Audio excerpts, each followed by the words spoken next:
Hello sweet friends, welcome to a new vlog. If you are new here, my name is Kim. I am a second grade teacher in West Michigan, and as I am filming this, it is Monday morning and I am feeling good because of daylight savings. Thank goodness for an extra hour of sleep. Not really, I feel like I woke up at a pretty normal time yesterday, and then I went to bed at a pretty normal time for like what it would have been if daylight savings hadn't happened. But I think something in it, probably the placebo effect, just makes me feel like I have all this new time. So yes, it's a good feeling. This is going to be a busy week, but I am feeling really refreshed from the weekend. Yesterday I took some time to do my grocery pickup, and then I just like prepped all of my food for the week. Not all of it, but I guess I like cut up some fruit and vegetables and stuff like that and just kind of got myself ready. And then this morning I did my first morning workout in like a long time, like maybe the entire school year. I'm not positive about that, but in a long time. So that was a good feeling, and I just didn't make myself have the Sunday scaries yesterday. I just told myself it's gonna be fine, life is good. And anytime that I had that intruding thought of like, you need to do this and you need to do that, I was like, nope, I'm good. I'm ready for Monday and the rest of the week will come. So anyways, I do have some things I need to get ready this morning and just a couple of things I wanna do around my classroom, but I am here dark and early, almost bright and early though. The sun is starting to pop up. It is 7 a.m. right now. I get a lot of questions about when my school starts. My school doesn't start until 8:30. So if I get here at 7, I have a full hour and a half till students get here, which is plenty of time to do all the things that I typically want to do. Well, plenty of time. I mean, is there really ever enough time? I always think of more things. But one thing that I want to do this morning, I'm going to take you for a little walk. One thing that I want to do this morning is, since now we are completely done with Halloween and all of that fun stuff, I think I am going to take down my little skeleton hands that are up here on the window. I've shown those in previous vlogs. These were from Mystery Science. I love Mystery Science. I have like a little trial membership that lasts, I think, the whole school year, and I've really enjoyed using that with my students, and my students always get excited to do the activities. So I'm going to take that down this morning, and then I'm going to replace it with, let's see, I think I put it in my backpack. I ordered this really cool sun catcher sticker off of Etsy. Hold on, I'm gonna set you down. My camera is kind of heavy to like walk around with. So I ordered this, so we'll focus. You can do it. So I ordered this sun catcher sticker off of Etsy, and it looks like the shop name is Raspberry Milk Design, so I will link this below. It came in like the most lovely little package, but it's kind of hard to see. It's like a little butterfly sun catcher sticker, so it's like almost see-through, but then it has like that rainbow prismatic type overlay, so that way when the sun shines through it, then it should make like little rainbows around the classroom. I don't know if it's gonna work because we don't get like a ton of direct sun, and I often have the blinds closed if it is direct sun in our classroom, at least in the mornings, because it like shines right in a couple of my students' eyes because they're like facing the window. But I don't know, I'm hopeful that this will work. It looks so cute. This would be such a cute gift too. I want to say the shipping was free, and here's what the back looks like as well. And it just says, I support small, which I do try to shop small businesses when I can, especially around the holidays when I'm buying like lots of gifts. So yes, definitely check this out. I will keep you updated throughout the week and let you know how it works, but I'm really excited about this. And then also I printed these out. These are so stinking cute. I use these all the time. They're Elephant and Piggy, and I just like write my students little notes on these. These were I want to say a freebie. If not a freebie, then really inexpensive from Teachers Pay Teachers. I will link these below. They're so stinking cute though. Just Elephant and Piggy, and it says, I love being your teacher. I totally love this. And yes, I'm gonna cut these out because I had run out of those, and just do all the things. So anyways, I will see you when I see you. Let's go take down those skeleton hands actually together, and then we can put this sticker on.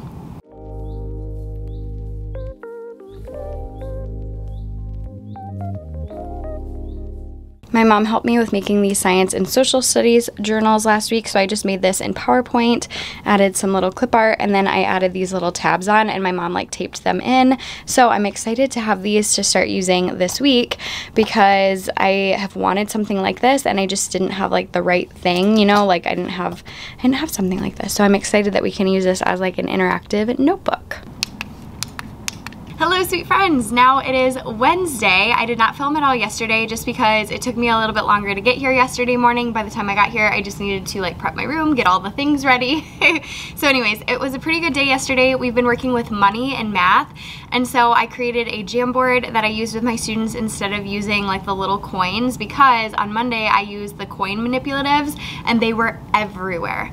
And my kids were being really careful with them, but you know, they're small and they would accidentally drop one or it would roll off their desk, and so we were like finding coins all afternoon. And so anyways, I decided to try to make my life a little bit easier to use this Jamboard, so I'll pop it up on the screen right now, and I will also link it down below if you'd like to make a copy for your own students.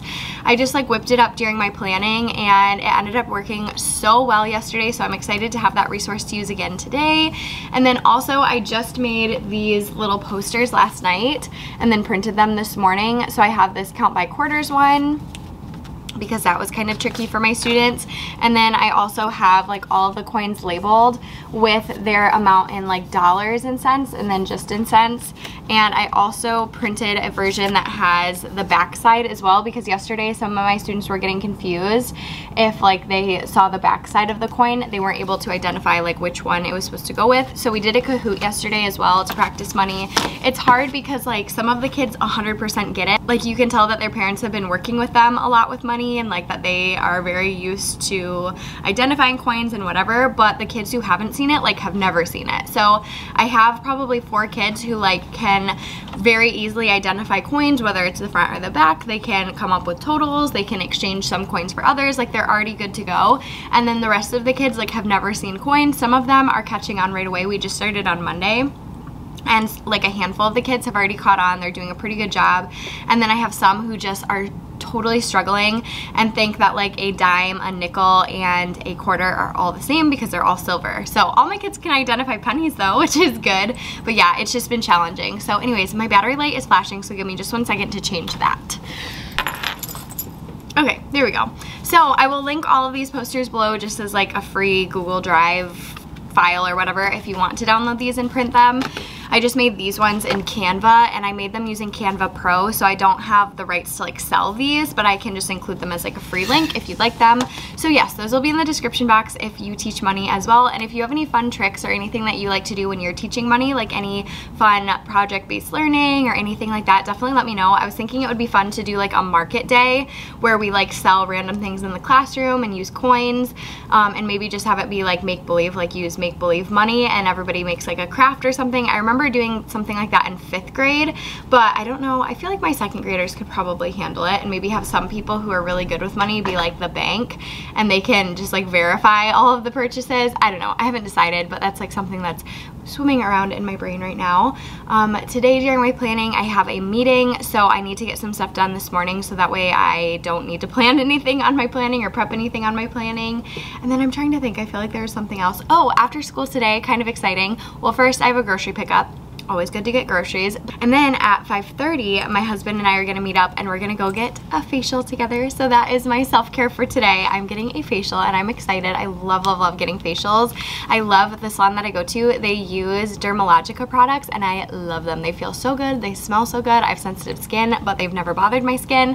So anyways, all of that to say, I just am so excited for my self-care tonight. It's gonna be great. This morning, I also am thinking I might need to run to the store. There's like a grocery store not super far from school, and so I think I'm going to send some things to the printer, print them out before there's a line, and then I might run to the grocery store and I might go run and get some Starbucks as well. It's only like 7 o'clock right now, and so I still have some time because my school day does not start until 8:30. So yes, I might go do that. I might end up with some Starbucks. I kind of want to try that new, is it called the sugar cookie latte? I'm not really sure, but I do want to try that. That sounds delicious. And yes, oh, I will show you one other thing too. My students and I have been playing the name game. I showed this in a vlog last year, maybe multiple vlogs even, but I don't think I've shown it in recent vlogs. So let me flip you around and I will show you how we play this game. Okay, so I will show you how we play the name game. So first I pull a stick. All of my student names are on these sticks. I just took a moment and turned them all backwards so you can't see any of them. But basically I pull a stick. Let's say the kid's name is Peter. I don't have a Peter. So I'm going to take my marker on my very dirty dry erase pocket, and I'm going to write out lines for the amount of letters in the name. So Peter would most likely be spelled P-E-T-E-R. T-E-R. So I'm writing out 5 lines, and then I ask for a letter guess first. So maybe the kids guess an A. Many of the kids will guess vowels first because they've learned that there is a vowel in every name, at least one. Then maybe they guess I, O, U, and then none of those are in it. What about E? Oh yeah, there are 2 E's, P-E-T-E-R. And then I say at this point, if you know the name and you're sure you know the name, you may guess it. And if you are not sure that you know the name, then give me another letter guess. The reason why I do that with 2nd graders is because they will guess like any name in the room at this point if I say that you can just guess the name if you don't know it. So I say if you're like almost positive you know the name, you may guess it. Otherwise, give me another letter guess. Maybe they guess N. No N's. Maybe they guess T. Oh, there is a T. And then at this point, a lot of the kids would be able to guess it. So then they would say Peter, and then I would fill it all in. And it's just a fun little way to pass like a minute or two if we end up getting done with something early or just need a couple of minutes at the end of the day. And it's just fun. The kids really love it. They always ask to play the name game. So yes, that's how we play it. And you can do this with like anything. Like I've done it with vocabulary before. I've done it with sight words, all sorts of different things.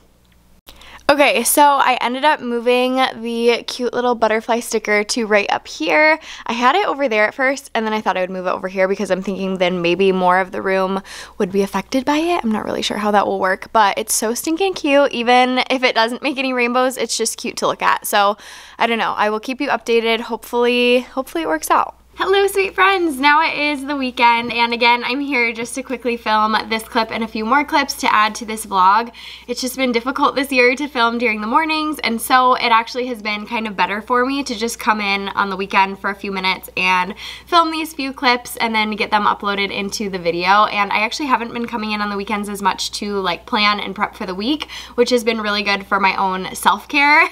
So it's nice to just be here and not feel like I have 10 million things to do, because I've honestly just been keeping it very minimal, trying to kind of just stay above water and just have less on my load. So that has been a necessity lately, and then also just doing some other self-care type things. So earlier this week I mentioned that I went and got a facial. That was lovely. I always love doing that. And then yesterday I spent the day with my best friend Melissa, and then my husband and I went to a hockey game at night. So just stuff like that, things that bring me joy, make me happy, where I just like don't have to think about school at all, have honestly been really, really good lately. So yes, I hope that you were taking care of yourself as well. Let me know in a comment below, what are you doing for self-care right now? I would love to know, to get some more ideas, and maybe other people can read what you're doing to take care of yourself and feel inspired to do the same for themselves as well. So yes, definitely leave that in a comment below. Let me know what is bringing you joy, because I know this time of year can be extremely stressful with everything that's going on. It's like 10 million things. I mean, I feel like that's all the time, but especially this time of year. And then it's like you want to do more stuff for yourself too with the holidays coming up, and you don't want to feel like burnt out over the holiday season. So anyways, all of that to say, I hope you're taking care of yourself. I hope you're doing well. On Friday, we had a professional development afternoon, so it was early dismissal for the students, and then teachers went down to the library and we had a couple of different types of trainings. And so we mostly focused in on writing, and I felt like that was a pretty good thing to do. I did feel like I got some ideas to take back to my classroom. I did kind of leave feeling like, oh my gosh, like I need to spend all weekend planning. And then I said, no, Kim, you don't. You're fine. Like life is good, and you're going to be able to just kind of interweave these strategies into what you're already doing. You don't need to reinvent the wheel. So sometimes I need to remind myself of that, because it's very easy for me with my personality to be like all or nothing. And so I want to just like jump all in and redesign everything. And so I had to just tell myself that that is not necessary at this time. So yes, that was a good thing that I could remind myself. And then also on Friday afternoon, my mom ended up coming in, and she worked in my classroom and helped me catch up on some things while I was in my meetings. And so she helped me cut out these little coin helpers. I bought these on Teachers Pay Teachers, and then she laminated them and cut them, and I'm going to have it, I think I want to make it so I like tape these onto the students' desks maybe, so that way every single kid has this as a reference tool. So I'll link this below if you're interested in checking it out, if you're teaching money as well. So yes, I'm excited about these. I think that these will make a big difference. We have our math test next week, so I'll probably have to cover them up for the math test, but honestly maybe not, because I'm gonna leave my coin posters up, so I guess I don't really see the difference of them having it right in front of their face versus across the room. I don't know, I'm not sure about that. Usually for math tests too, we like move around the room with clipboards, so we're not like right beside somebody. So I don't know, I'll have to wait and see how I feel about that. But anyways, my mom worked on that. She also worked on just like a couple odds and ends. She graded my spelling test for me, which is always exciting. and I can't remember what else, but she just did all the things. She is awesome at that. She does all the things. And since I'm here on a Sunday and I've already planned pretty much for the week, I do want to do just a little bit more planning today because I've decided to change some of my plans just a teeny bit, not a whole lot, but a little bit. I will show you a little bit of what I'm planning on for this upcoming week. So give me just a moment to grab what I need and let me show you. Okay, so some of you have been asking for me to share more about how I plan and like what I'm teaching and just that kind of fun stuff. So my curriculum is Reading Street for Reading, and for the most part I do use that to guide my lessons. Sometimes I really like the main selections from there, so most of the time we do read the main selections from my Reading Street curriculum, which basically just means we start on Tuesday with the story being read out loud, or we read it together, and then we do different studies with that main selection throughout the week. There's always a paired selection that goes with it, all that fun stuff. But my district this year has been making some changes into encouraging teachers to use more of their craft and do what they know is best for students. So our curriculum is very outdated, so a lot of the stories just do not resonate with the students. Sometimes the paired selections will be like emails, and it's definitely on like a dial-up computer. Like the way that it looks is just really funky, and sometimes the main selections or paired selections or writings or whatever will be about things that are just not relevant to these students in their lives, or things that they just, you know, are not interested in. And so they've given us some freedom to bring in some great picture books and other books that we find that we would like to, that still cover the same standards but just are more engaging and are more relevant to the students' lives, and more diverse texts as well, because a lot of the books in our curriculum are not super diverse, and so they are making a push for that in my district, which is awesome. So we actually have a Hill library. Hill, I believe, stands for High Interest Literacy, maybe? High Interest Literacy? I'm not sure what it stands for, to be completely honest. But anyways, we have a bunch of books that we have in this little library in one of our common spaces. It's like in our copy room, and we can go and we can check out books from there as well. And there's like 5 copies of each book that we have, and we're able to suggest books, which is really cool. So anyways, all of that to say, I have really loved teaching this year with that extra freedom. It's been super nice because honestly, like in the previous years, I would try to do as much like read alouds as I could, and I did quite a few, but I always felt like I had to contain it to like one day or one little space of time. I didn't feel like we could really like dive into the books unless we were on like a review week. Whereas now, as long as I'm covering the same standards that I'm supposed to be this week, I feel like I can use the picture books because that's what the push has been. So all of that to say, this week I am teaching this book. This is The Arabic Quilt. I absolutely adore this book. If you've not read it, you definitely need to. You can check it out from your local library, I'm sure, and read it first, or you could purchase it as well. And this one is just a really, really good book. I first heard about this book when I was attending a virtual conference, like during the beginning of COVID, I want to say, and I think it was Teach Your Heart Out. And I know I heard about it through Read Like a Rockstar and Education with an Apron. They did a phenomenal session on picture books and teaching using picture books and all of that fun stuff. And they actually have a like lesson guide on Teachers Pay Teachers that I purchased as well. So I'm going to be using that throughout the week. I love all of their products. You seriously cannot go wrong. I've never purchased something from them and been disappointed that I did. Like, I love everything that I have from them. So I will link that product below if you're interested in checking it out. And it also includes a paired selection to go with it. So it has like a little ebook. So we'll be using that, and then also this book is on Epic, so I just remember that. So if you would like to read this book too and you have an Epic account, you could just read it on there too. So yes, all of that. So yes, I will be reading this book with my students throughout the week, and so we'll start reading it on Tuesday just to follow like the normal pacing guide of my curriculum. We'll read it on Tuesday. We'll do some like pre-reading type stuff on Monday and just kind of like front loading some of the concepts for the week. And then starting on Tuesday, I will read it as a read aloud to them first, and then on Wednesday, I'll read it again, but on Wednesday, I'll have them have their Chromebooks in front of them on Epic so they can follow along as I'm reading it out loud. Now this book is definitely above all of my students' reading level. It's like probably like a PQ maybe if you're going based on Fountas and Pinnell, and in 2nd grade my students are like an M-ish, around an M or maybe below, or maybe a little bit above for some, but they can still follow along and they can still then see the words in print a little bit better, versus like if I'm just showing it, it's really hard for them to see the printed words, and not every kid really gets to like dig in and like really analyze the illustrations. And so I like the idea of having it right in front of them as well. So if I can find the books on Epic, I like to do that one of the days, and so we'll do that on Wednesday. today. And then I pulled up my curriculum on my computer over here so I can tell you. So this week our standards are doing compare and contrast for comprehension and inferring. So I'll use both of those skills within this book. So we'll compare and contrast between this book and another book that we've read in the past, and then also we will infer throughout this book different things. So I'll ask inferencing type questions as I'm reading this book. When I first read it, I'll ask maybe one or two, and then when we go back to it later in the week, that's when I'll really dig into those inferencing questions. For our fluency standard this week, we're working on accuracy. So I will not use that with this book because, like I said, this book is above and beyond their level for right now, which is fine. I think it's like important that they're still exposed to those books and they can listen to those books being read aloud and we can dig into them together. And if they don't understand something, I can explain it. But the accuracy will be with a different selection that is just like a short passage that's at their level. So we'll work on accuracy this week, working on reading the words exactly as they're written on the page. We've been paying attention to punctuation marks. We talk about punctuation. We say every sentence needs a capital letter and punctuation. So we say that all the time. So they go like this. Sometimes they'll be like looking at their writing and I'll look at over their shoulder and I'll go, ooh, like that, and that's all I have to do, and they're like, oh yeah, and they'll add in a period. It's really cute. So anyways, we will look at punctuation, our pausing marks, and making sure that we're pausing when we're reading, making sure that we're reading the words accurately as they're written on the page. So that's our fluency focus. And then for writing, our trait this week that we're working on is writing in complete sentences. We work on that every week.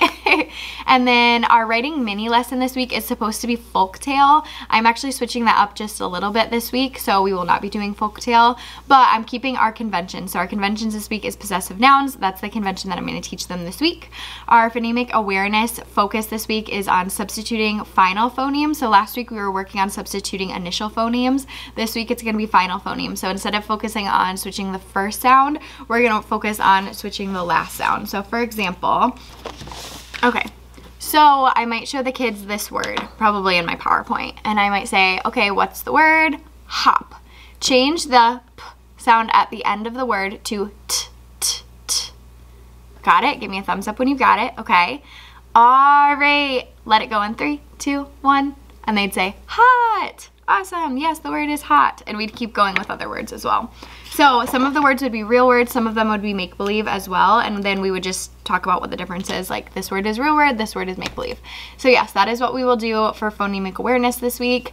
For our phonics and spelling, we're working on vowel patterns A, AI, and AY, so the long A sound. And so all of our words will stay the same from my curriculum this week. So the words are main, away, brain, today, wait, play, paint, tray, say, raise, stay, tail. And so we'll talk about those words and the spelling pattern. And I actually do like that we focus in on a specific spelling pattern in my curriculum throughout the week. So that way it's not just like random words. I know that some curriculums, it will just be like totally random words that have nothing to do with each other. But this way they're learning the spelling pattern as well. And it is like related to phonics too. So yes, that is what I'm teaching this week for reading. And then for math this week, it's mostly a review week. We have one more lesson on Monday. And then after that, it's all review for our test. That will be later in the week. Our test is going to be on Friday. I might try to give it on Thursday, though. We will see. But yes, we are working on coins a lot in this unit. And then also we are working on adding multi-digit numbers with regrouping. So usually 2-digit numbers with 2-digit numbers. But I have given them some more like challenge type problems where it's been 3 or 4 or 5 digits. And they just have to work on that regrouping and keeping their place values lined up. And so yes, that is what we have been working on. I know that was like a lot of information, I feel like, but hopefully it's somewhat helpful to hear like my processing as I say it out loud. So I still teach all the same skills, I just do it with a different book instead, or if I'm using my curriculum book, then it makes it a little bit easier because then it's already in the curriculum. But I still do spend quite a bit of time every week going through my curriculum book and like reading everything, just because it is the first time I've ever taught this, and so I do kind of need to read like everything, you know, before I teach it. Whereas in future years it'll be like, okay, I can kind of skim and find the important parts and stuff like that. But a lot of my planning this year has just been making sure that I understand what I'm supposed to be teaching and making sure that I'm doing that effectively, and then switching some things up. Like if I know there's an activity that I'm like, wait a second, there's no way my kids are gonna enjoy this, then finding something else to do in place of it.